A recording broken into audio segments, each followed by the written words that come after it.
Hi viewers, you're welcome to my page, Wise Choice. Um, Today I want us to talk about fear. What is fear, and how do we overcome our fears? So we'll be looking at different perspectives, different things that could cause us fear. I would say I'm not claiming to be an expert in this, but it's just over time what have I practiced that has worked for me, and I feel that can be beneficial to each and every one of us. What kind of fear? What causes us fear? And what is even fear in the first place? Fear is to be afraid of something is going to happen that will be negative. It's a negative emotion. It may be due to past events, it's not real, it's something unknown. Fear of failure. Some people have fear of old age, like what will happen to me when I now become old and vulnerable. Fear of heights. Some people are paranoid. Fear of I've met a client who is afraid to take water in his own house because he's afraid that the water is poison and it's going to harm him. And even though some of us try to take that water to reassure him and say, no, this is not going to kill you or going to harm you, if insisting that no, this water is dangerous to me. Is the water actually dangerous? I would say no, but in his mind, he feels that there's something about it. So we can be afraid of different kind of. Some people are afraid of animals, certain animal. Not that you just dislike, but you're just scared. You're fearful that this is going to happen. For students who want to take exam, you're afraid that, oh, will I pass or will I not pass? So I want us to look at it from the basic, simple steps that we can take to be able to approach this. And once again, welcome to Wise Choice. So we can take simple steps to help us overcome our fear. Those simple steps can be as little as reflecting back on your past victories. For instance, David in the Bible, when he was to face Goliath, did not believe in him. His brothers hated him and said, oh, this one wants to show off again, over Sabi kind of syndrome. But he thought to himself, he was like, oh, I killed the bear, I killed lion with my bare hands, with simple tools and instruments in the forest by myself.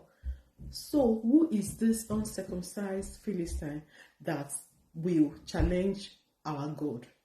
So he saw his past victories. He didn't see his past failures. He saw his past victories.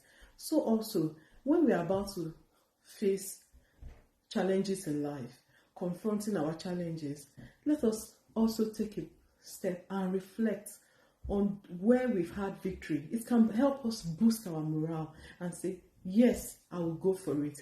Yes, sometimes positive confession, saying it that, oh, I will conquer, I will win, I've got victory already.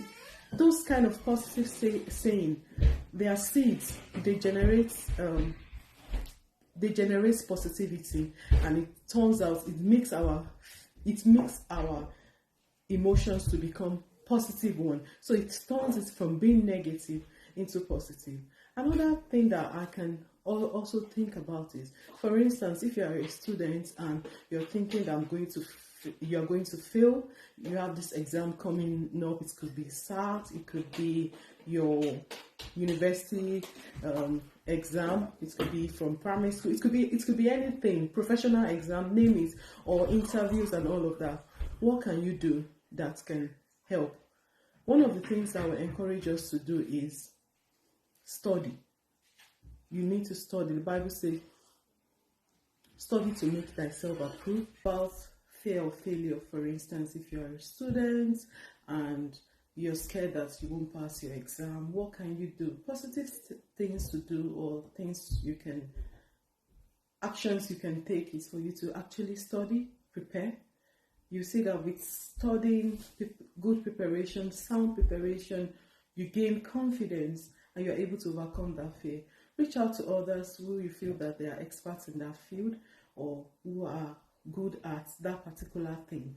And then ask questions. How can I go about it? I'm struggling. And your eyes will be open. Read, study.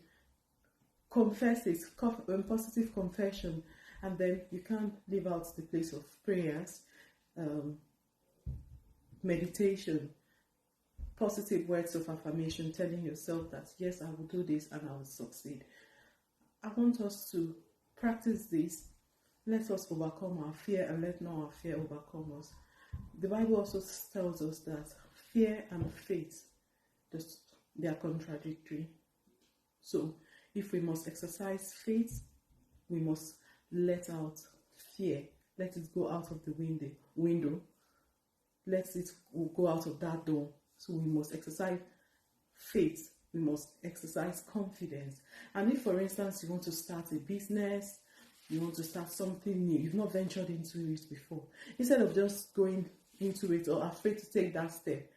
Like, for instance, I would say that doing stuff online will not be something that naturally I would want to do, but I just felt, why not? I can do it and reach out to more people. And I've watched one of my videos that I looked back at it and I was in sober reflection, and that helped. So if I didn't do that, if I didn't take that necessary step, it would have been, fear that will I be accepted, fear that will I succeed.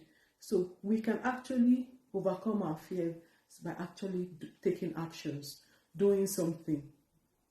After we've gained knowledge, we've sought God in prayer, we've done our meditation, we can actually take that bold step. It's a fear of old age.